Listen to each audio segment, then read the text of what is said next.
Bonjour à toutes et à tous. Dans quelques jours, Sens Créatif fêtera sa 5e bougie lors d'un épisode d'anthologie enregistré en public à la Slow Gallery à Paris à partir de 19h.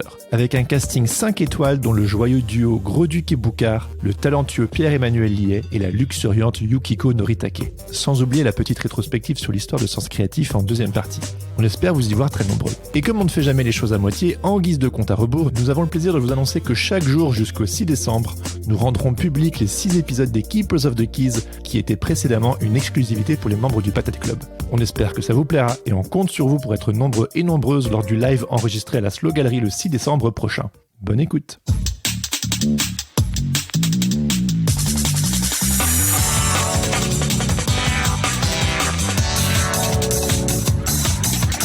Bonjour à toutes et à tous et bienvenue sur Sens Créatif, le podcast qui explore les motivations et les stratégies des artistes de l'image. Je m'appelle Jérémy Kleiss. Je m'appelle Laurent Bazar et nous sommes passionnés par la créativité que nous considérons comme une quête initiatique. Pour nous aider à développer Sens Créatif cette année, soutenez-nous sur Patreon ou Tipeee. Cela vous donnera accès à la communauté du Patate Club, aux lives mensuels exclusifs avec des professionnels clés du milieu de l'illustration et à des tas d'autres bonus pour vous permettre d'avancer dans votre carrière d'artiste freelance. Nous soutenir, c'est contribuer à faire de Sens Créatif un podcast indépendant et une ressource incontournable pour tous les artistes de l'image francophone.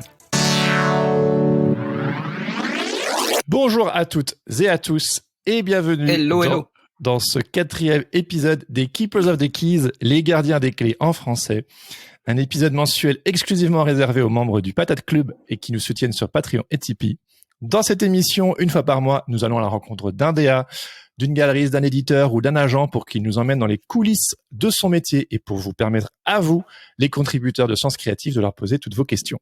Et sans plus attendre, nous sommes heureux d'accueillir Jérémy Martinez, cofondateur et directeur artistique du magazine Keyblind, qui est devenu bien plus qu'un magazine, car aujourd'hui, Keyblind, c'est aussi une agence ainsi qu'un atelier. Bienvenue sur Sens Créatif, Jérémy. Merci beaucoup. Salut Jérémy. Et bonjour à tout le monde. Salut. On est ravis d'être avec toi aujourd'hui. Merci de dégager du temps pour papoter avec nous. Avec plaisir. Est-ce que, pour commencer, Jérémy, pour les personnes qui ne te connaissent peut-être pas encore, qui connaissent Keyblind, mais qui ne savent pas qui sont les visages derrière ce magnifique magazine et toute cette galaxie que vous avez créée, est-ce que tu pourrais brièvement te présenter et puis nous dire ce qui te motive à sortir du lit le matin? Moi je suis un des 3 cofondateurs de Keyblind, projet qu'on a monté il y a maintenant près de 20 ans, puisque c'était le premier numéro date de mai 2004. Je partage cette aventure avec mes collègues et camarades et amis Jean et Gabriel depuis cette époque. Et j'ai là pour moi la casquette plutôt de direction artistique, c'est-à-dire plutôt un œil qui est porté sur toutes nos activités que sont l'agence, le magazine et l'atelier, avec la spécificité qu'on co-gère cette aventure tous les 3 en direction de projet, on va dire. Donc voilà, à peu près, pour faire très court. Et tous les 3, du coup, vous êtes rencontrés comment ? Et on s'est rencontrés à la fac en sciences politiques. C'était un projet que moi j'avais monté au lycée à la base sous forme de fanzine qui s'appelait déjà Keyblind, mais qui était pas du tout comme il a pu devenir ensuite. C'était vraiment une simple feuille A3 classique comme un fanzine de lycée. Et puis avec Jean et Gabriel et d'autres camarades de sciences politiques de l'époque et d'ailleurs aussi, on a remonté le projet.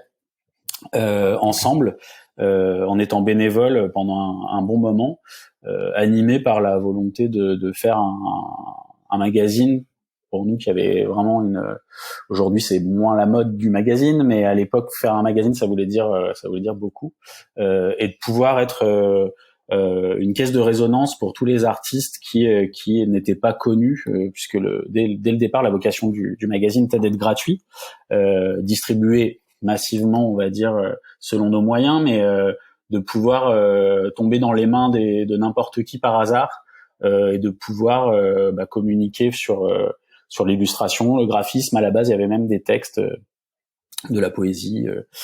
C'était un peu plus large. C'était un peu plus large au début. Et puis, au fur et à mesure du temps, on s'est concentré sur l'illustration. Et d'où vient cet intérêt du coup pour l'ILU, vu que vous êtes rencontrés en sciences politiques, d'où vient ce goût pour la belle image? Bah, c'est un goût partagé. Après, d'un point de vue personnel, moi, c'est vrai que j'ai eu la chance quand j'étais enfant d'avoir des parents qui avaient pas mal de magazines justement qui étaient dédiés à la photo, à l'art en général. Et mon père aussi collectionnait les comics américains, les vieux comics, donc sans être du tout dans le milieu, puisqu'il faisait un boulot qui a rien à voir avec ça, mais il m'a donné un peu cette, je pense, cette curiosité simplement pour la chose graphique et illustrée. Et puis, il y a un comics qui te revient comme ça en tête particulièrement. C'était les Rahan, les choses comme ça. Enfin, tu vois, oui, Rahan, ouais. Okay. Les vieilles choses qu'on pouvait trouver dans les vides-greniers. Mais moi, j'aimais bien tout lire en fait, quoi. Tout simplement ce qui passait sous la main et avoir tous ces objets-là à la maison. C'est vrai que ça permettait simplement de rendre curieux pour ce domaine-là, quoi. Et il y avait des magazines ou des fanzines qui t'ont marqué et que tu t'es dit, punaise, j'ai trop envie de faire un truc un peu pareil, m'en inspirer. C'est difficile, je pourrais pas vraiment ressortir des noms parce que c'était vraiment beaucoup de choses qui étaient sous la table basse et puis mon père, je pense, était pas avare il prenait un peu tout et c'est ça qui était intéressant. Et quand on a réfléchi avec Jean et Gabriel au départ à ce qu'on voulait faire et comment on voulait réfléchir à la structure de Keyblind. Du coup, ça nous a permis un petit peu de partir dans toutes les directions avant de resserrer ce que c'est aujourd'hui, parce que là, aujourd'hui, la maquette, elle est un peu plus, on va dire, bien carrée. Bien carrée, ouais, voilà. Ouais. Il y a Clément qui nous fait un petit peu le côté légende. Je pensais que c'était des étudiants des Beaux-Arts à l'époque.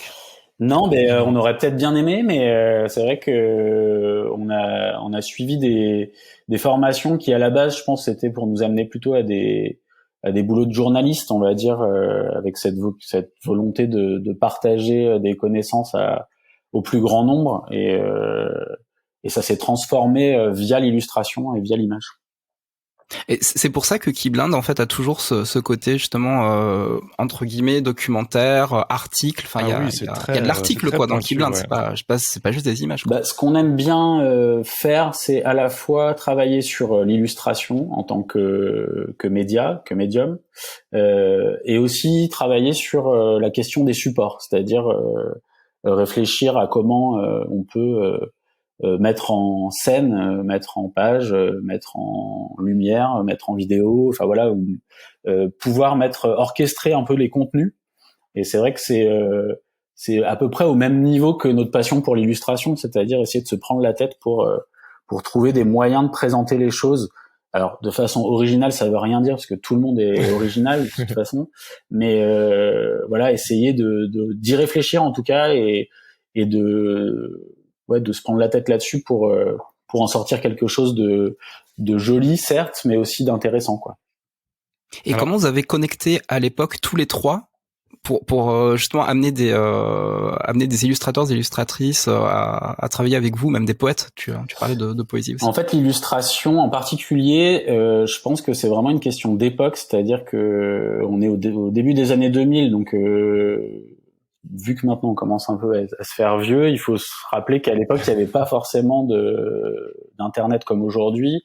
Il n'y avait pas Instagram comme aujourd'hui. Il n'y avait pas forcément les outils pour faire la promotion d'un domaine. C'est encore la période des books.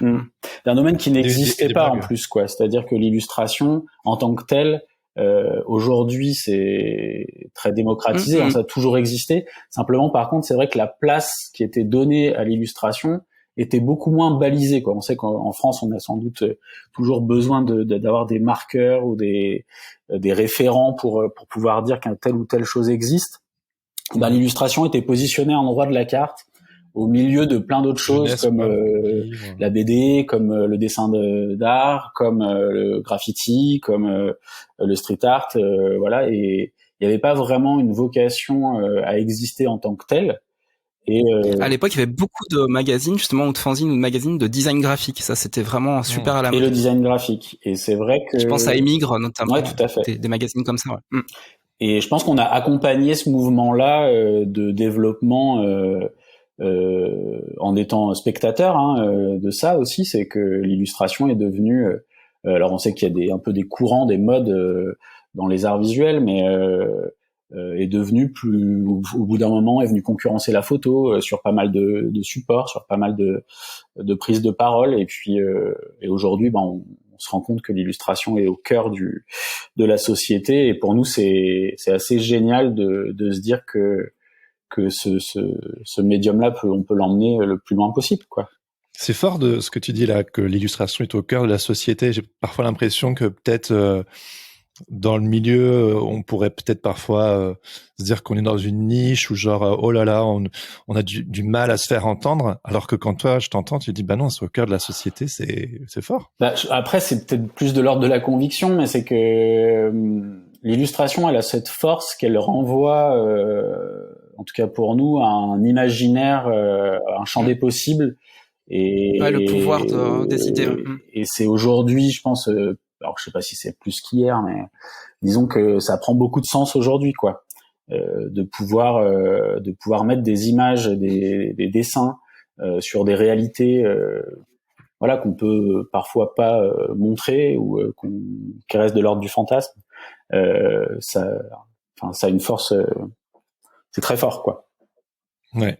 Bon, tu prêches à des convertis, hein, donc oui, j'imagine. On va pas te contredire là-dessus. Mais ce qui est intéressant, c'est que toi-même, tu ne dessines pas, tu n'as pas de discipline plastique ou artistique. Si, tu prends des photos aussi. Oui, des photos, tu fais des photos. Non, même pas forcément. Moi, à la base, c'était vraiment la mise en page. C'est moi qui faisais la mise en page, et ça m'arrive encore. Ah oui, bah voilà. Il y a comme cette approche-là, ouais. Ok, ouais. Sur du graphisme et de la maquette en autodidacte, avec des amis qui nous ont aidés au début. C'est des copains donc designers lumière qui s'appellent Pitaya, donc ils font rien à voir avec ça, mais qui font maintenant du design d'objets lumineux et qui à la base m'ont pris par la main pour me montrer un peu les outils. À la base, à l'époque Express, même avant InDesign, et puis et puis bah il s'agissait de sortir un magazine au début tous les 2 mois, puis tous les 3 mois, et ça demandait un temps considérable parce qu'on travaillait pas de la même manière qu'aujourd'hui. Les outils étaient pas aussi développés, pas aussi automatisés, et chaque double page nécessitait des heures et des heures de boulot. Tu l'avais poncé, ouais. Tu veux bien si on retourne back in times, on retourne un petit peu en 2004 et puis tu nous fais un petit peu la jeunesse du projet de 2004 à aujourd'hui, un peu comment raconte-nous un peu l'histoire de Keyblind.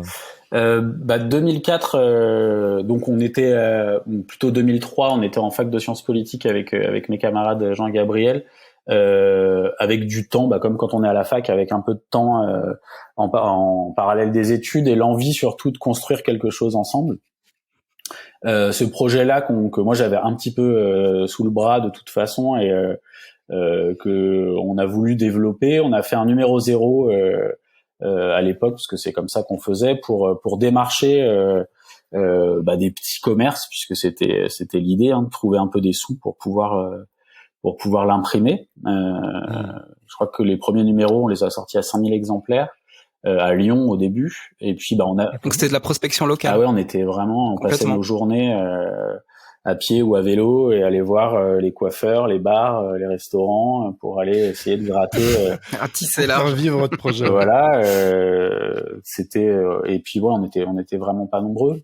Et après sur la genèse du projet, ce qui est intéressant, ce qui montre un petit peu comment on travaillait, c'est que on s'est assez vite rendu compte de la difficulté de trouver des sous. Et de la complexité quand on n'est pas connu en fait de sortir un projet, et aucun d'entre nous était connu dans son domaine, aucun d'entre nous n'avait déjà fait ça avant, on n'avait personne un peu pour nous aider, donc on a réfléchi à un système un peu parallèle pour financer le magazine, et on a créé un pass culturel à Lyon pendant quelques années. On l'a arrêté, je sais plus, il y a 4-5 ans.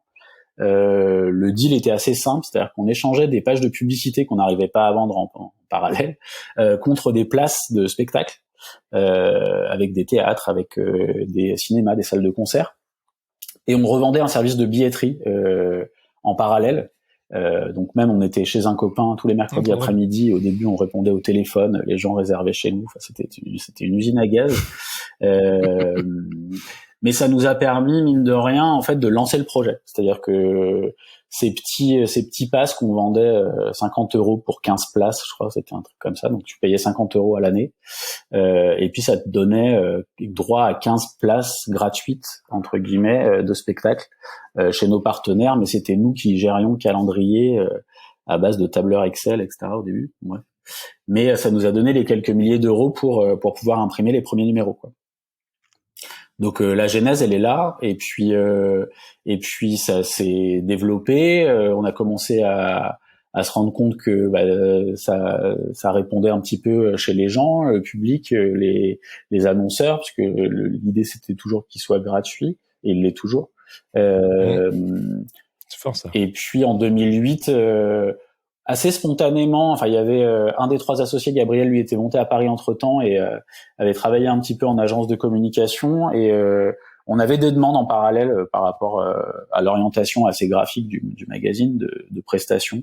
On n'arrivait pas trop à formaliser ça au départ, mais assez naturellement, en 2008, on a monté, à ce moment-là, on a arrêté l'association et on a monté une SARL classique avec cette agence de communication qui au début s'appelait Clar, parce qu'on voulait pas mélanger je me souviens. les deux. Et puis avec le temps, on s'est rendu compte que finalement c'était quand même le plus simple, c'est d'expliquer vraiment ce qu'on faisait, et du coup on a tout remis sous le nom de Keyblind. Et puis en 2017, pour faire un accélérateur de temps, on a eu l'opportunité d'avoir l'atelier à côté de nos bureaux rue Bouteille à Lyon. Dans l'idée, on voulait ouvrir un lieu. Enfin, on avait un peu ce fantasme d'ouvrir un lieu et dédié à l'impression, à faire des expos, etc. Donc bon, là, le lieu, il est assez petit, hein. En l'occurrence, il fait 50 mètres carrés, donc on peut pas faire des folies, mais on a pu y installer une réseau. Commencer à faire des petits événements avec Christina Dora, Maria Medem, Tomo Gomat, qu'on a pu inviter au début, et puis lancer un petit peu cette autre aventure qui est les posters illustrés, la question des posters illustrés et l'édition. Et en parallèle, ça s'est développé. Du coup, maintenant, on trouve un peu ces posters un peu partout dans le monde, dans des petits endroits qui nous ressemblent. Et puis les galeries, des galeries, voilà, etc. Les lieux culturels, les librairies. Et donc, si je comprends bien, moi, c'est un retour en arrière. Moi, je vais faire un flashback. Vas-y. Qu'est-ce que tu veux faire, Jérémy? Moi, je vais faire un petit flashback. En fait, c'est juste pour revenir sur le contenu éditorial, en fait, des débuts de Keyblind, en fait. Savoir, voilà, qu'est-ce que vous avez mis en place pour justement qu'il y ait un public de lecteurs. Et c'était quoi les pitchs, c'était quoi les idées? C'est génial. C'était qui les gens? Quand on va sur votre site et qu'on remonte dans les vieux magazines, je pense que ça commence au numéro 10, quelque chose comme ça. Les couvertures,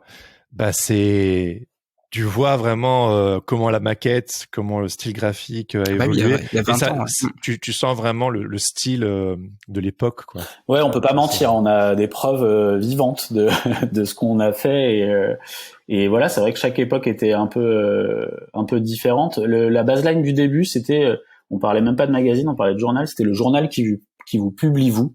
Donc il y avait cette espèce de vocation, et dans les pages, en fait, le cœur de Keyblind tel qu'il est encore aujourd'hui, c'est les créations originales qu'on commande sur la thématique, puisqu'il est devenu thématique dans un deuxième temps.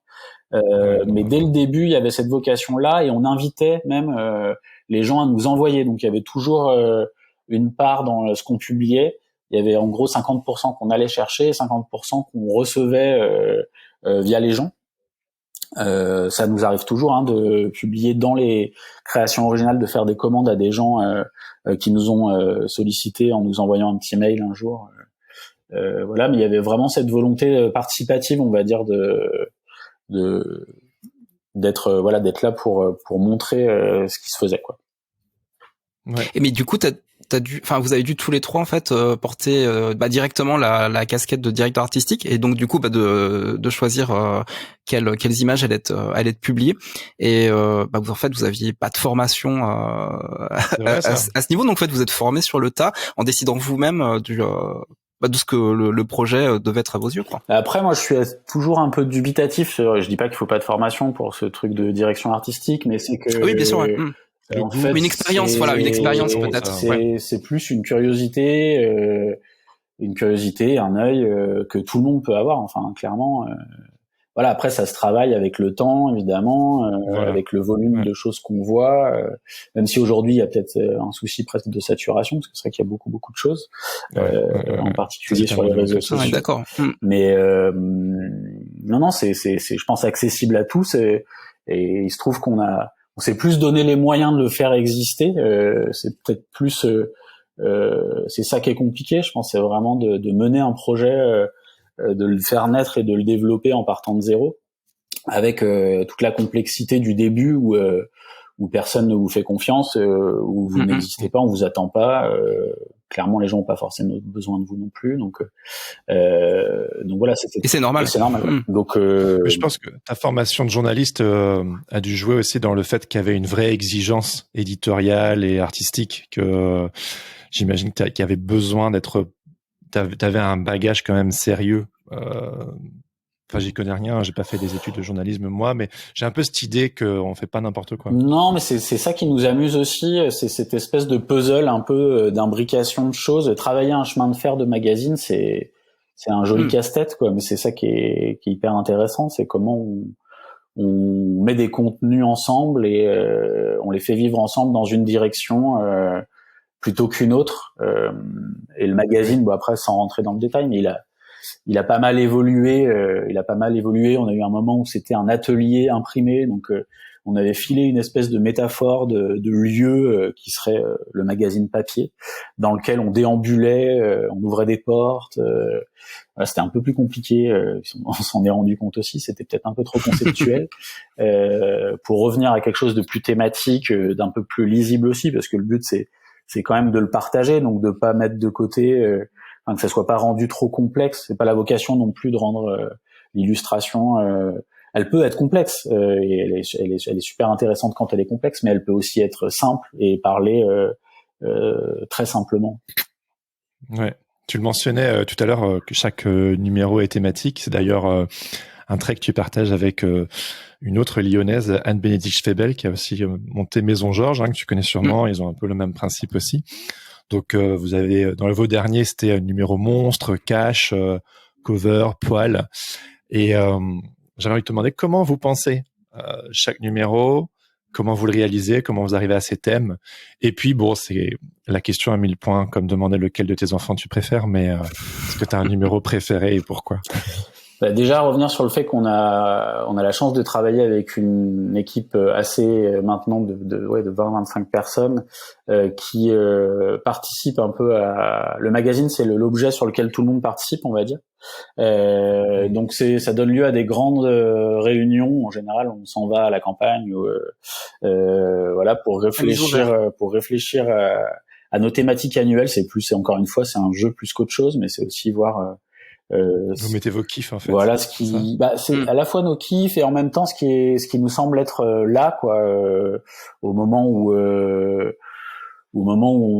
il faut en parler. Un numéro de ChatGPT. Ouais. Vous avez déjà fait un numéro à intelligence artificielle? Non, mais là du coup c'est vrai que beaucoup de gens en ont parlé, donc peut-être qu'il faut qu'on trouve un angle un peu différent. Non, mais il y a un mélange de plein de choses. Alors, rétrospectivement, je les ai pas tous en tête, mais si je devais en sortir un, je pense que c'est le numéro blanc qu'on a fait pour nos 10 ans, qui était une couverture complètement blanche, juste embossée, avec le magazine qui devenait un support d'expression pour qui le souhaitait. On avait fait un événement à la Gaîté Lyrique avec une 50aine d'artistes qui étaient venus intervenir sur la couverture en live devant le public et avec un système de parrains-marraines qui eux avaient travaillé sur des ateliers pour formaliser un petit peu, contraindre un petit peu l'intervention du public sur la couverture. C'est vrai que ce numéro-là était assez particulier, ne serait-ce que par sa blancheur complète. Mais non, mais ils sont tous bien, évidemment. Il y a aussi la question du modèle économique. C'est-à-dire, j'ai bien compris quand vous êtes lancé, vous y alliez voir les coiffeurs, les bouchers et tout pour trouver de la thune pour faire vivre votre projet.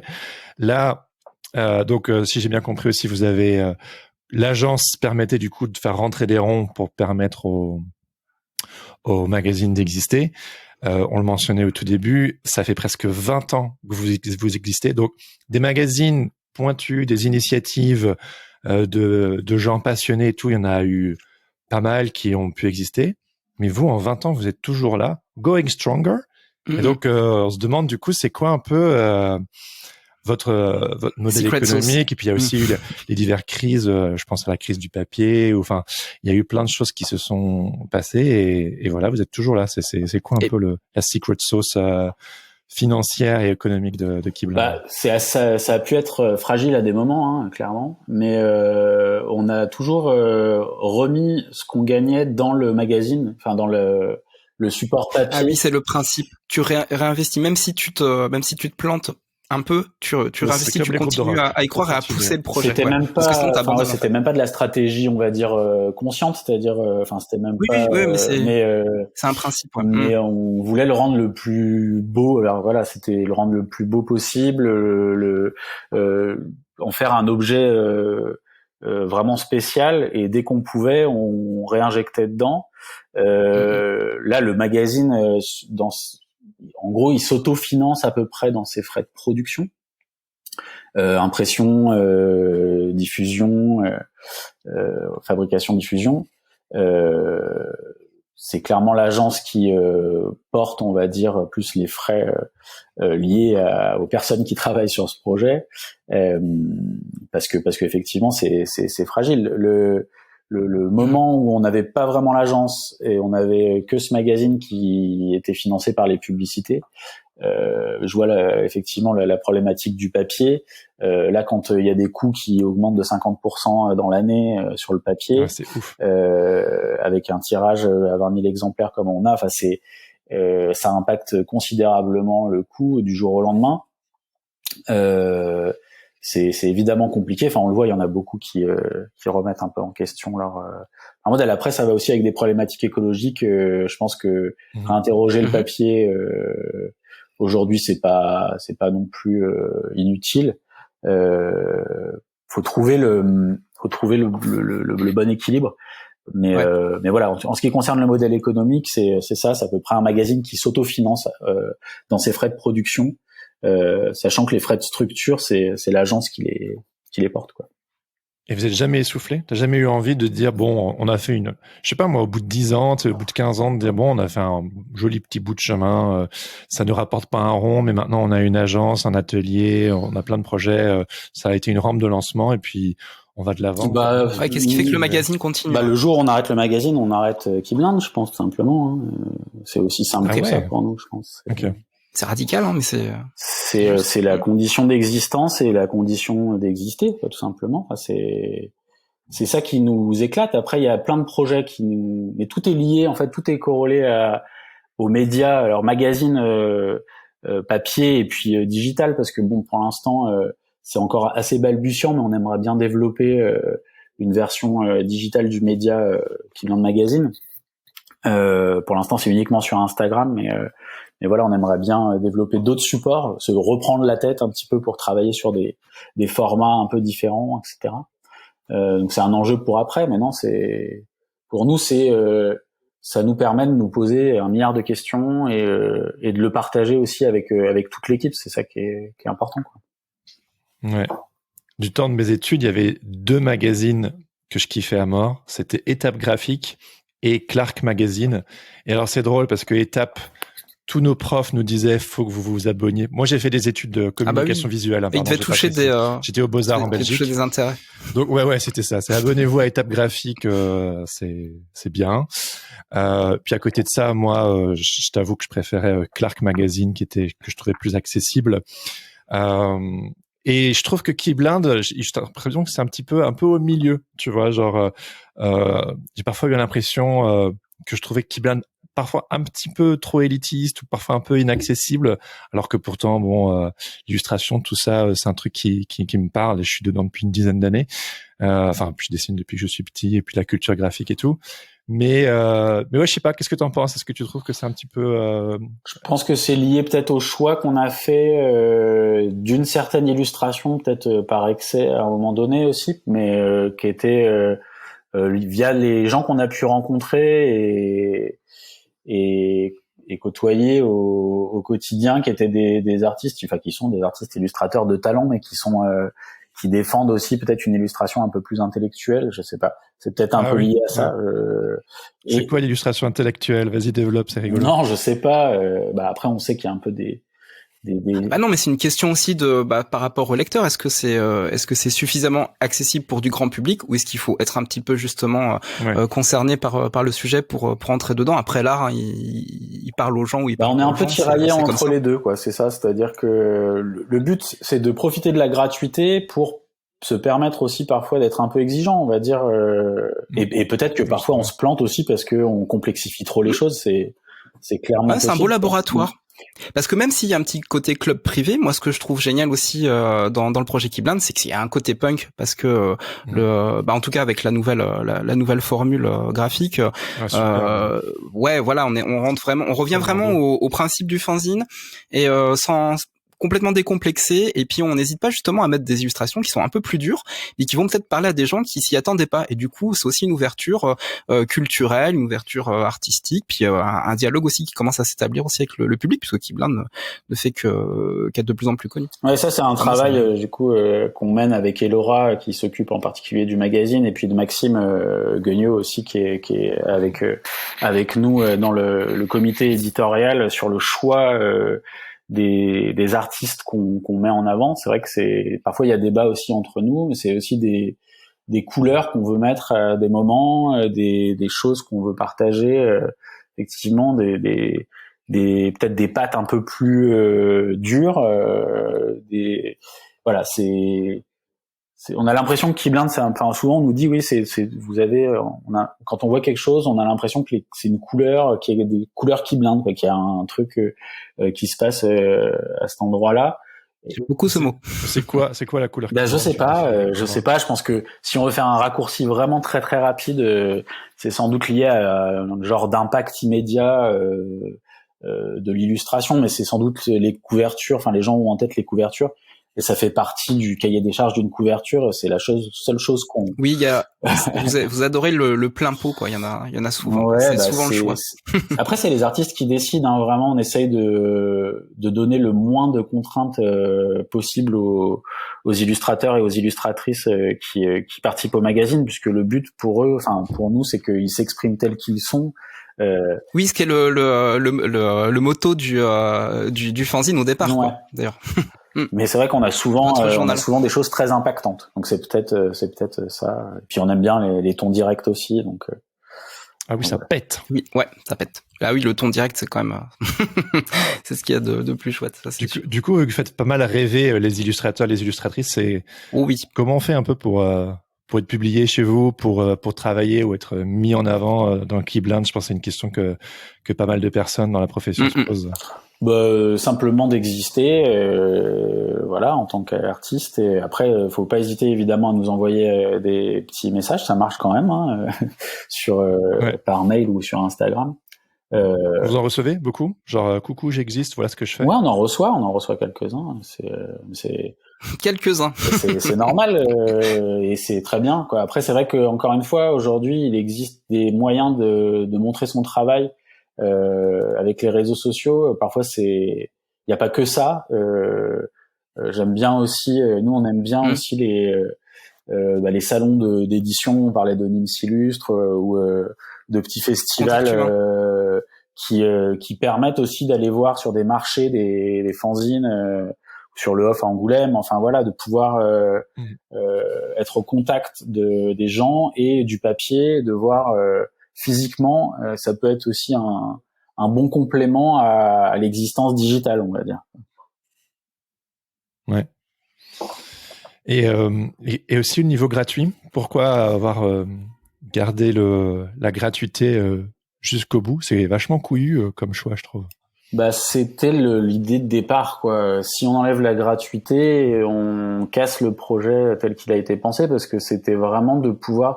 On aimait bien. Alors bon, c'est un peu romantique, mais on aimait bien l'idée d'avoir un magazine comme on aimait pratiquer ça, c'est-à-dire dans un bar, tu tournes la tête et tu vois quelque chose et tu le prends et il y a une rencontre, quoi. Et là, tu rencontres quelqu'un ou une personne, une illustratrice que tu connaissais pas, et ça va te donner envie d'aller plus loin, d'aller chercher des bouquins, et voilà, de créer des accidents comme ça.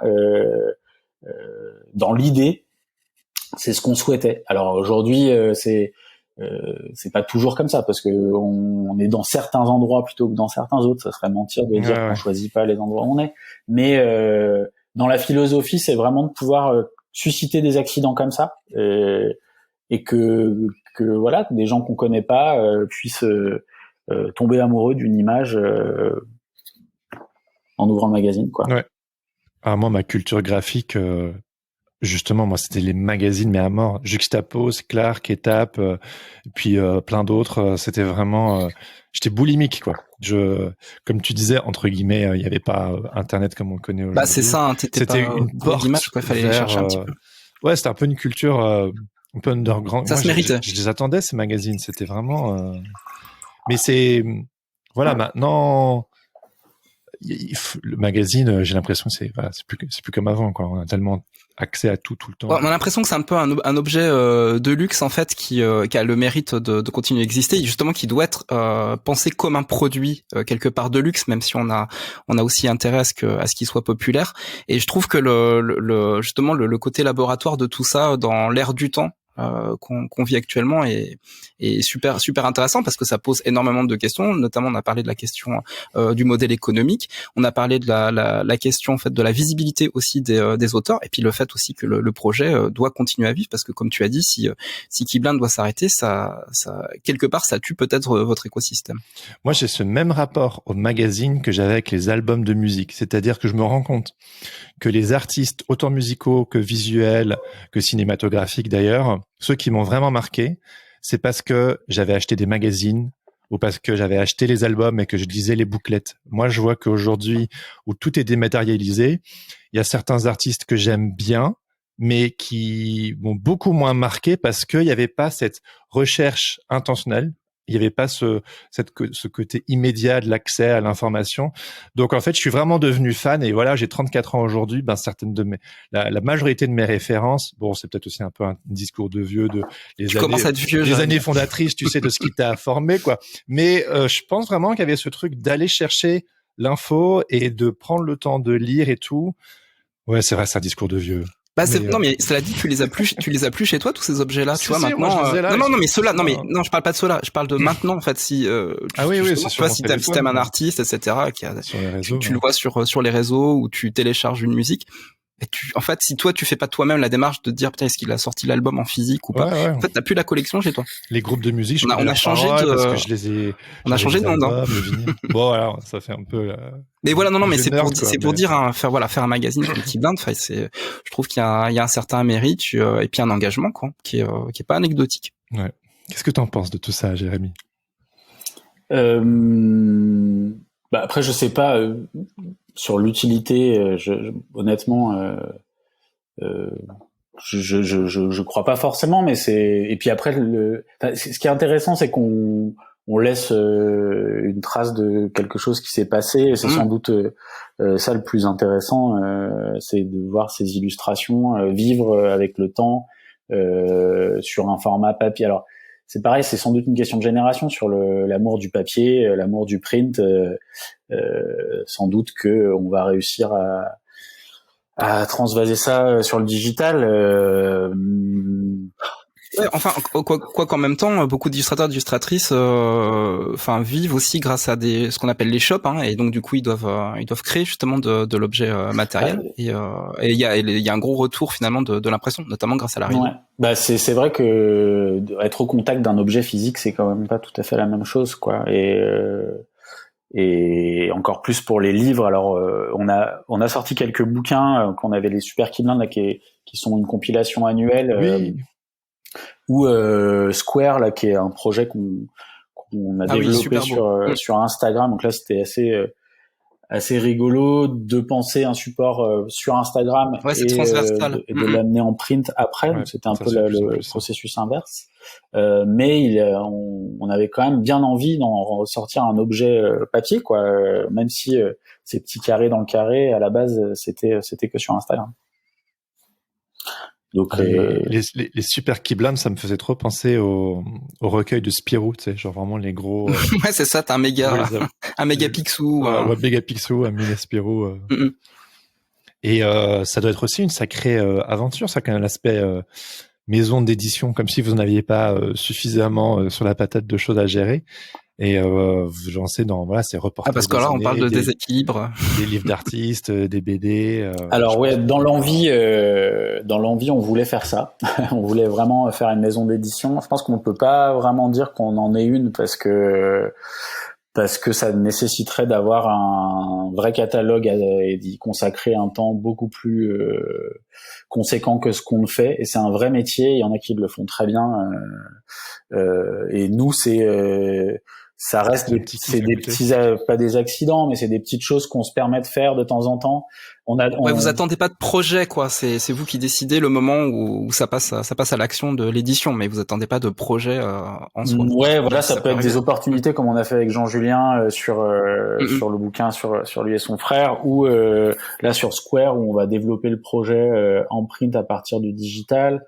Ou Super Key Blind, ou les imagiers qui sont des petites compilations d'illustrations existantes sur des thématiques on va raccrocher des images à une thématique qu'on a choisie et écrire les textes par rapport aux images. C'est plus des envies, mais c'est pas, on peut malheureusement pas, on n'a pas encore le temps de travailler un vrai catalogue avec plein d'auteurs qu'on aimerait pouvoir imprimer. Tu peux nous parler de ça? Azur, avec Simon Bournel et Maxime Guignot, justement, ça c'est un très bel objet, c'est une superbe bande dessinée. Ouais, carrément. Bah ça c'est les débuts justement de la maison d'édition qu'on avait fait avec eux, Maxime et Simon, qui étaient dans le magazine à l'époque et qui avait un projet qui s'appelait En Diagonale, qui a été le premier ouvrage qu'on a sorti, et ils ont continué l'aventure d'En Diagonale avec Azur, où En Diagonale, c'était la diagonale du vide, donc ils traversaient la diagonale du vide et puis ils allaient à la rencontre des gens en dessinant un petit peu toutes ces rencontres. Et Azur, c'était le même procédé. Ils sont partis tous les deux plusieurs jours sur la côte d'Azur dans des endroits différents, rencontrer ces endroits qui hors saison ont une vie autre. Et comme la Grande Motte. Exactement. Entre le documentaire et le livre, avec un format assez particulier, mais qui était c'était tiré de réflexions aussi liées au magazine. C'est aussi là où on s'est rendu compte que c'était difficile d'être une maison d'édition, parce que il faut diffuser les livres, il faut en parler, et ça prend du temps, et c'est un vrai travail de défendre des bouquins au quotidien. Donc voilà, ça peut être ce genre de choses là aussi. Enfin, on s'interdit rien, mais c'est vrai que d'avoir une vraie maison d'édition au sens avec un vrai catalogue, on peut pas dire qu'on le soit vraiment encore, quoi. Donc si je comprends bien, l'agence c'est le poumon économique de Key Blind. Le magazine, c'est genre le projet de cœur depuis toujours, c'est le projet historique, on lâche rien. Et puis il y a les petits kiffs à côté, les livres ou les objets graphiques, les affiches, l'atelier. Et grâce à ce poumon économique, vous pouvez continuer de vous faire plaisir, de continuer de mettre des artistes en avant. Il y a la trésorerie, des bœufs à vous. Enfin, après, juste pour peut-être dire un mot aussi sur l'agence, c'est que l'agence, on essaye d'avoir la même exigence, la même passion que sur le magazine, c'est-à-dire que ça se voit.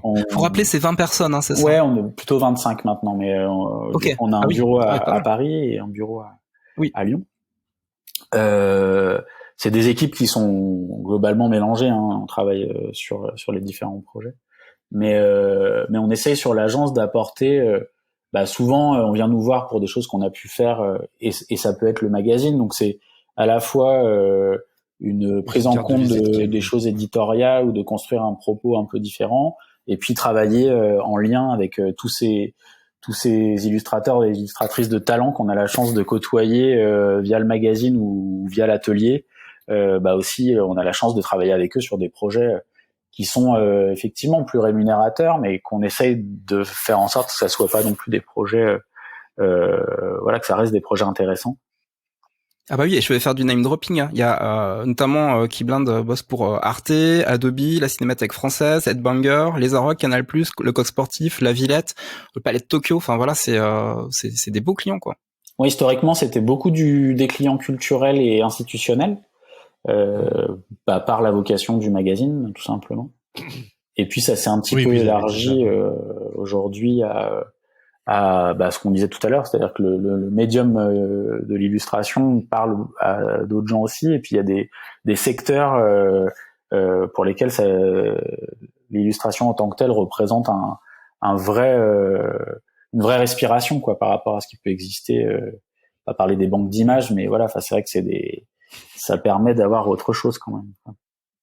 Bah, on peut parler de Socialter en fait, parce que vous avez repris en fait la le design graphique du magazine. Et moi j'ai bossé pour Socialter il y a quelques années, donc j'ai bien connu leur évolution. Et alors c'est un magazine, hein, pour ceux qui connaissent pas, c'est un magazine qui s'intéresse justement à la face un petit peu mise sous silence de notre société. Ils attaquent des sujets qui sont très forts, très porteurs. Et donc c'est un magazine engagé et du coup, en fait, ils ont fait appel à vous pour avoir justement un design graphique engagé également. Donc, est-ce que tu peux nous raconter cette aventure, parce que je trouve que c'est un vrai cas d'école. Alors, Socialter, on a travaillé avec eux sur les hors-séries, plus précisément.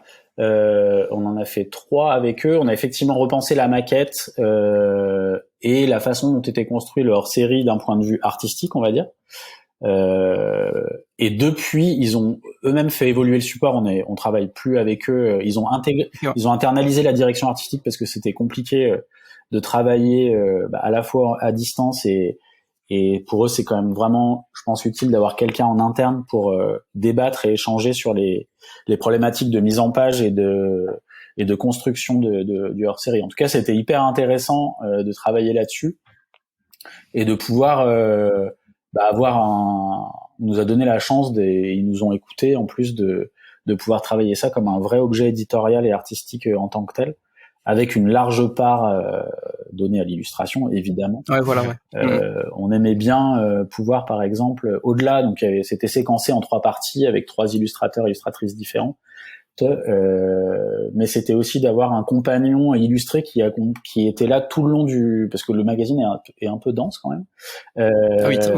Donc on a créé des chimères qui accompagnent le lecteur tout au long des rubriques pour essayer d'amener des respirations et un peu de sympathie en parallèle de textes qui sont très intéressants mais très denses. Ouais. Donc voilà, ça faisait partie d'une réflexion plus profonde sur la mise en page et c'était une super expérience. Ouais.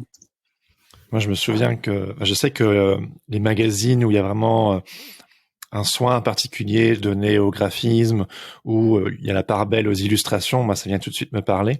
Et tu vois, Socialter, à l'époque, ils avaient fait un numéro spécial freelance il y a 1 an ou 2, je sais plus. Et je l'ai retrouvé il y a pas longtemps et je me souviens que ça m'avait tapé dans l'œil, justement, notamment le côté, l'aspect graphique. Et c'est drôle parce qu'en préparant cette interview, en allant voir justement vos créations avec l'agence, je me suis rendu compte que vous étiez derrière beaucoup de projets de com illustrés que j'avais appréciés, que ce soit, tu vois, un petit peu la louche, j'avais noté Socialter notamment, mais aussi le Paris des libraires, le petit magazine Crowd de Kiss Kiss Bank Bank, quand je m'étais vachement intéressé à ça. Il y avait toute la com autour de Paris Plage ou Flush. C'est tous des événements ou des magazines que j'ai soit achetés ou auxquels j'ai participé parce que la com m'avait tapé dans l'œil. Puis c'est drôle parce que de se rendre compte que c'était vous qui étiez aux manettes en fait. C'est gentil. Mais comme quoi, hein, l'illustration apporte vraiment. Bon, j'ai peut-être cette sensibilité là également, donc je suis typiquement le genre de mec, tu vois, qui dans le métro va se pencher pour regarder en tout petit qui a fait l'illustration. Tu sais, d'une affiche, truc que personne s'arrête, hein, mais moi, j'observe ces. C'est vrai qu'il est comme ça. Je pense même qu'il y avait, c'était quoi à l'époque? C'était Stupéflip. Bon, ça c'est vraiment, je nerd de 2 secondes, mais ils avaient fait une affiche dans le métro pour leur nouvel album et ils avaient mis une petite blagounette du genre si toi aussi tu regardes ces crédits, en gros, ils faisaient vraiment un clin d'œil aux personnes qui s'arrêtent pour regarder, quoi. Tu vois. En bref. Tout ça pour dire c'est chouette que tout cet aspect un peu illustré. Alright. Je pense qu'on a fait un petit tour un peu de la maison. Ce serait peut-être un petit peu le moment des questions des auditeurs. Il y avait une question qui était quand même intéressante. Je sais pas si on l'a posée, Jérémy. C'est que viennent chercher les clients en travaillant spécifiquement avec Keyblind. Et moi, ma question, c'est surtout en quoi le magazine est justement vecteur de crédit et puis d'envie pour ses clients. je pense que ça rejoint un peu les deux aspects qu'on disait tout à l'heure. C'est évidemment la chose illustrée, c'est souvent par là qu'on vient nous chercher, c'est-à-dire par le prisme de l'illustration, mais aussi et souvent sous l'angle du format et de la réflexion, qui peut aller de la stratégie de communication, parce que une stratégie, c'est un schéma finalement, c'est un format, à des objets éditoriaux qui peuvent être, par exemple, là en ce moment on travaille pas mal sur des livres anniversaires pour des entreprises ou des choses comme ça, où ils veulent retrouver une espèce de spontanéité, de liberté dans la manière d'aborder des sujets et comment on le construit, et là on retrouve cette envie qu'on a nous de réfléchir un peu, de problématiser en fait quoi, et c'est ce qui nous fait plaisir aussi dans le côté agence quoi. Et est-ce que certains clients viennent spécifiquement pour un illustrateur, une illustratrice qui sont vus dans le Keyblind et du coup ils vous demandent de faire un combo quoi? C'est assez rare parce que dans ces cas-là, je pense qu'ils s'adressent directement, ils ont bien raison à l'artiste parce que vous n'êtes pas des agents d'illustrateurs. Non, des agents, donc c'est plutôt on vient nous chercher plutôt pour essayer de conseiller à quel endroit on pense que la personne doit ou peut se mettre, ou sur quelle iconographie, quelle patte, quel travail, quel imaginaire, voilà, pour chacun. Et c'est vrai que chaque histoire est différente. Donc, Tu crois que en 2023, il y aura encore de la place pour justement des initiatives comme la vôtre qui font la part belle justement au magazine, au papier, parce que bon, on a l'impression que c'est tellement saturé et que c'est un peu la guerre pour attraper l'attention de tout le monde. Ouais, Qu'est-ce que tu en dis? Je pense que oui, il y a toujours de la place. Et puis la place, faut la prendre. Hein, non, mais il y a de la place. Après, c'est vrai que c'est compliqué sur les données économiques, on en parlait tout à l'heure, sur le papier, sur la fabrication, les matières premières. Il faut être prêt à aller à l'aventure quand même. Voilà, il y a la place pour créer, ouais. Mais après il faut pas être. C'est vrai que l'objet de print en tant que tel est plus compliqué à travailler aujourd'hui, je pense. Mais c'est vrai qu'on a vécu l'âge d'or du gratuit, et c'était pas forcément génial non plus. Hein. Il y avait des kilos de papier qui étaient jetés devant les arrêts de métro. Oui. Donc ça régule d'une certaine manière. Après, c'est vrai que sortir une revue aujourd'hui, c'est pas simple, c'est clair. C'est quoi un peu vos nouveaux horizons? Vous avez envie de développer Keyblind où?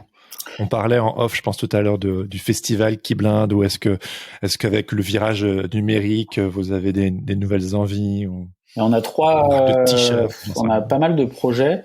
On a un des 3 associés, du coup, Gabriel, qui s'en va à Montréal là, dans 15 jours. Donc Montréal, nous arrivons. Voilà, on va essayer de lancer Keyblind là-bas, sur la partie magazine, média, et puis aussi sur World Invasion, sur une boutique sur place. Ouais. Donc ça, c'est une vraie envie, et au-delà de ça, c'est l'internationalisation, qui est un gros mot, mais on est parti pour essayer de lancer le magazine en langue anglaise pour le diffuser un peu au-delà des pays francophones.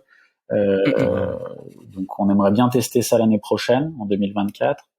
Et puis oui, on a ce festival qui arrive en début octobre prochain au Subsistance à Lyon, qui s'appelle IF pour Illustration Festival, tout simplement, dont on va commencer à dévoiler un peu la programmation à partir de la semaine prochaine. Allez, une petite excuse là. L'épisode sortira. L'épisode sort demain. Non, pardon. Ouais. Oui, il sort demain. Une petite exclue, ça va être. L'idée, c'est un peu un magazine en festival, hein, mais c'est de montrer que l'illustration est vivante avant tout, et du coup qu'il faut venir voir ce que ça donne en vrai. Ça sera gratuit, et il y aura plein d'artistes invités internationaux. L'idée, c'est d'essayer d'inviter un maximum de gens. Aussi au-delà des frontières françaises, même si il y aura un tiers d'illustrateurs français, mais c'était aussi d'en faire un moment, un rendez-vous pour rencontrer des gens qu'on n'a pas forcément la chance de voir, de croiser, voilà. Et puis comme on avait fait à la Gaieté Lyrique où on avait fait intervenir les artistes sur le support magazine, là il y aura un support dédié sur lequel les artistes vont intervenir en live, donc ce qui permet d'aller à la rencontre aussi des pratiques de chacun et de chacune et de se rendre compte du travail qu'il y a derrière, parce que il y a beaucoup de travail derrière toutes ces illustrations. Bah oui. Et puis c'est aussi cohérent avec votre désir d'expansion, justement, à Montréal, pays anglophone, de les faire venir, de se faire rencontrer tout ce petit monde. C'est vachement ambitieux de vouloir aller toucher les pays anglophones, parce que j'ai quand même l'impression qu'il y a énormément d'initiatives déjà et une culture graphique très forte. Évidemment, il y a la French Touch que vous allez apporter. Ouais, puis c'est un savoir-faire aussi que tu exportes. Ça, c'est intéressant. Mais je trouve, enfin, comment dire, je me pose la question, tu me diras ce que tu en penses, Jérémy, mais que justement, j'ai l'impression que dans les pays anglophones, il y a vraiment pléthore d'offres et que c'est ce qui rend la chose riche ici. Tu vois, une initiative comme Keyblind, c'est que voilà, c'est moins bouché, même si ça le devient peut-être de plus en plus. Et donc, du coup, pourquoi ce désir d'aller de l'autre côté de la planète si vous avez déjà une bonne place ici et que de l'autre côté, on vous attend pas? Bah, toujours pareil, par curiosité et parce que c'est des esthétiques qui nous parlent aussi c'est aussi des rencontres. On discute pas mal avec des gens, effectivement, des États-Unis. On a un public qui nous suit un peu plutôt sur les réseaux sociaux, puisque le magazine est français, donc voilà. Mais on le voit aussi sur les posters. On a beaucoup de gens aux États-Unis qui nous achètent des posters. Donc on va voir. C'est essayer aussi d'aller à la rencontre de ce public-là. Et peut-être que c'est vrai que t'as raison.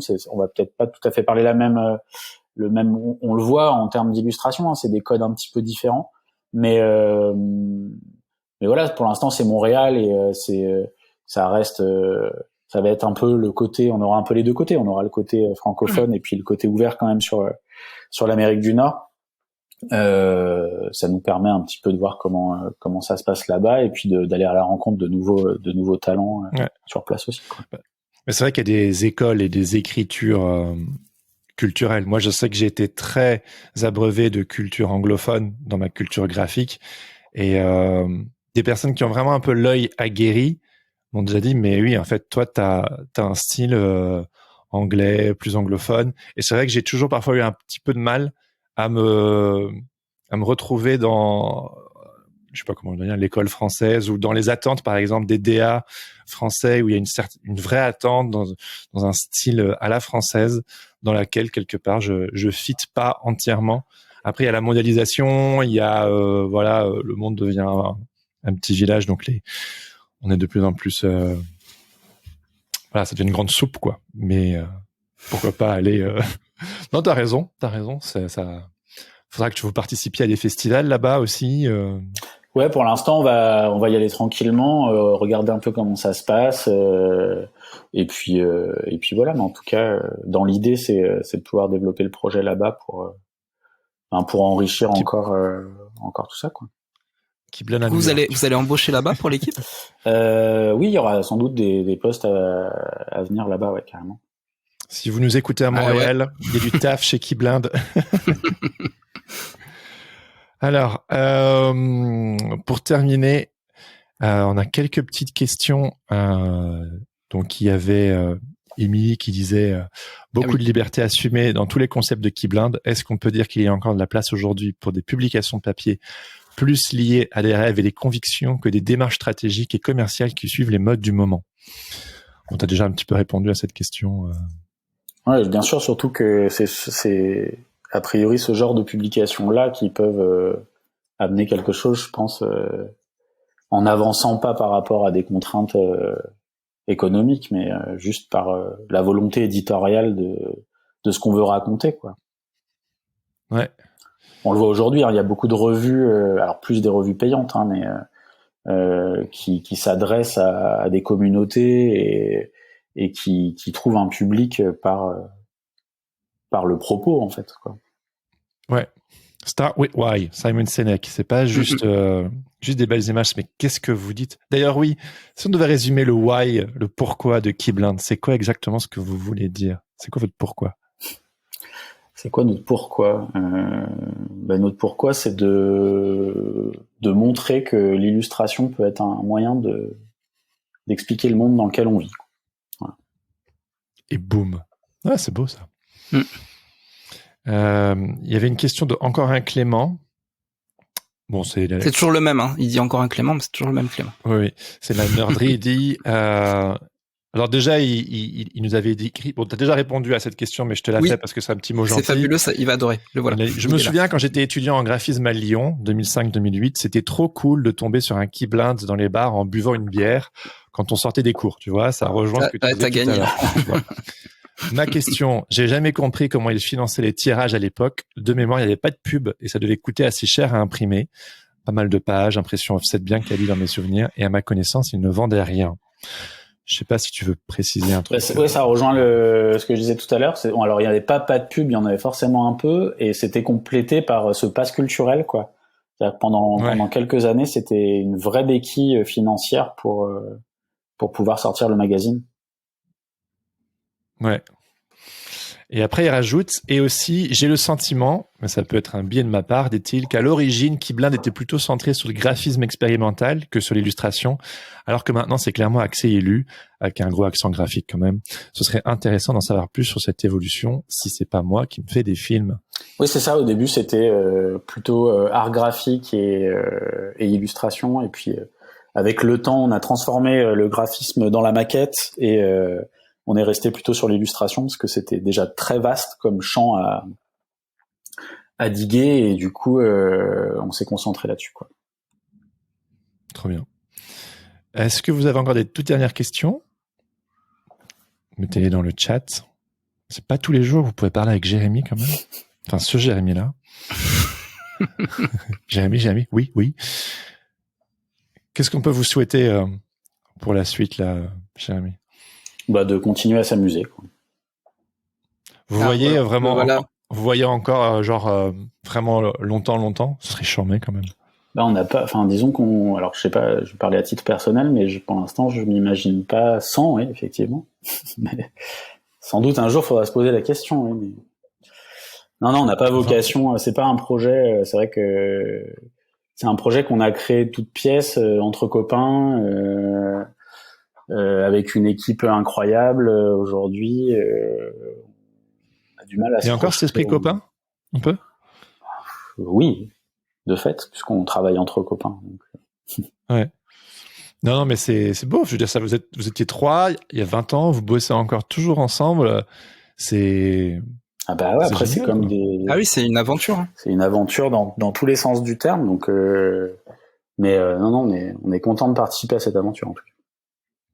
Il y a quelqu'un qui avait mentionné vos petites playlists Spotify. Carrément. Big up à Elora qui s'occupait de ces playlists qu'on a dû arrêter à un moment donné. Peut-être elles reviendront. Il y a Jeanne qui dit on veut tous devenir copains avec Keyblind. Et venez au festival pour devenir copains. Exactement. Il y a les informations du e-festival. Quelqu'un disait qu'il les trouvait pas. Non, non, parce on l'annonce. On fait un petit teaser vendredi et ça sera annoncé lundi prochain. Ouais. Bah donc patientez un tout petit peu. Super. Moi j'avais une petite question, peut-être la question de la fin. Est-ce que toi, Jérémy, t'as conscience en fait de l'impact que Keyblind a eu au moins depuis ces 10 dernières années sur le monde de l'illustration et sur en tout cas la profession d'illustrateur et d'illustratrice? J'aurais pas la prétention de dire que ça a eu un impact. Voilà. Je pense que ça fait partie d'un environnement qui est là, mais de là à dire que ça a un impact, non, je pense pas. Enfin voilà, moi je pense que Keyblind est quand même un acteur important, tu vois, de ce qui se passe en ce moment en illustration, au moins sur le territoire francophone, et c'est super que ça émerge et que ça rayonne ailleurs également. Et on te le dit parce qu'en fait on a quand même nos auditeurs et nos auditrices qui là ils te le disent, hein, tu vois, dans le chat. J'ai pas de questions, mais je trouve ça génial. J'adore Keyblind. Et voilà, c'est une réalité. Keyblind, c'est voilà, quand on en parle, les gens font des grands yeux, ils sont super contents qu'on en parle. Voilà. Merci à tout le monde et merci pour les petits mots gentils. Aussi, je précise que En début d'année, on avait fait un questionnaire, genre vous voulez qui sur le podcast cette année, et Keyblind revenait on pouvait systématiquement, tu vois. Pas t'inviter. C'est très gentil. Je vais devoir m'aller me cacher maintenant. Moi, du coup. Après toutes ces mignonneries, il y a un truc qu'on n'a pas abordé aussi, et un petit peu en filigrane, mais qui pourrait aussi être intéressant, c'est quelles ont été ces 20 dernières années un peu les difficultés aussi peut-être que vous avez rencontrées. Bon, je suis désolé de finir sur cette note-là, mais je me dis que c'est quand même important de l'aborder. Parce que hormis le papier, ouais. Sur Sens Créatif, on aime bien aussi aborder, tu vois, il y a tous ces projets qui font rêver, et que plein de gens se disent, tu vois, je mentionnais Clark Magazine à l'époque, j'ai aussi interviewé Guillaume Legoff sur Sens Créatif il y a longtemps, tu vois, et c'était intéressant de, voilà, moi, c'était vraiment quelque chose qui m'avait énormément parlé, et puis de découvrir un peu les coulisses, que genre, oui, il y a plein de belles choses qui existent, des initiatives, mais il faut aussi savoir que il y a ça, et c'est peut-être pas donné à tout le monde, où il faut savoir dans quoi on met le doigt, quoi. Je sais pas comment. Il y a évidemment deux choses, mais qui font partie de tous les projets. C'est l'humain. Ça, c'est à la fois ce qu'il y a de génial et qui parfois peut être compliqué. Ça, c'est notre force, c'est que effectivement, on a un socle amical. Donc, c'est quand il y a des remises en question, ça peut être lourd de sens, mais en tout cas, on peut le partager ensemble. Et ça, c'est du coup quelque chose de super, plus que de compliqué, mais en tout cas voilà, il peut y avoir des complexités à ce niveau-là, au niveau humain évidemment. Ouais, bien sûr. Le levier du bordel. Et puis après, l'argent, bien sûr, l'argent, parce qu'il y a des fois des moments où il n'y a pas d'argent, et quand il n'y a pas d'argent, c'est plus compliqué que quand il y a de l'argent. Et du coup, vous avez fait comment? Il faut se serrer les coudes, essayer de s'en sortir, trouver des solutions, ralentir à des endroits. Voilà, heureusement, ça nous est pas arrivé pendant longtemps. Ça a été très fragile au début. Du coup, on a cette culture-là où on peut vivre un peu dans une forme de fragilité financière. Aujourd'hui, c'est quand même plus confortable, même si ça tient à rien, parce qu'on est une petite boîte et qu'on n'a pas des fonds conséquents pour assurer nos arrières. Donc, et puis c'est un peu comme l'histoire de quand on remettait sur le magazine. Là, on fait un festival, on va à Montréal, ce qui est un peu une hérésie, parce que c'est pas non plus. On n'a pas une assise financière considérable, mais en même temps, c'est ce qui nous éclate, quoi. Voilà. Enfin, du coup. Why not? Tu parlais de vraiment continuer à s'amuser, c'est un des moteurs de nos métiers, quoi. C'est super important, quoi. Carrément. Parce que sinon on s'amuse pas, alors qu'est-ce que ça doit être ailleurs, quoi. C'est clair. On a beaucoup de chance. J'ai bien aimé dans votre numéro argent, justement, l'article, c'est quoi, argent trop cher, je crois, où justement pendant 6 pages quand même, vous développez vraiment la réalité économique des métiers de l'illustration, qui n'est pas simple. Et j'ai trouvé ça hyper rafraîchissant que dans un magazine dédié à ça, vous y alliez sans langue de bois, et j'ai trouvé ça très cool. C'est Maxime qui y est. Maxime et Laura, ouais, du coup, qui sur chaque thématique l'angle sur la pratique des illustrateurs et des illustratrices pour effectivement avoir leur retour, parce que c'est les principaux intéressés. Ouais, trop bien. Bon, écoute, Jérémy, merci beaucoup d'avoir passé du temps avec nous. Merci à vous et merci la galaxie qui blinde à tout le monde. Regarde, il y a Jeanne qui a dit, ça a eu un impact sur les gens, bien sûr. Je crois que c'est eux qui m'ont insufflé l'envie, tu vois. Donc, tu as au moins une personne qui a écouté là. Merci, Jeanne. Merci, Jeanne. Qui s'est lancée grâce à toi. Merci pour ton temps. Merci à tous d'avoir été présents avec nous. Merci à vous deux. Je souhaite à tous une très, très bonne journée. C'était super. Ouais. Et on vous dit à très bientôt. Et si vous êtes des patates, à très bientôt, les potatoes. Ciao, ciao.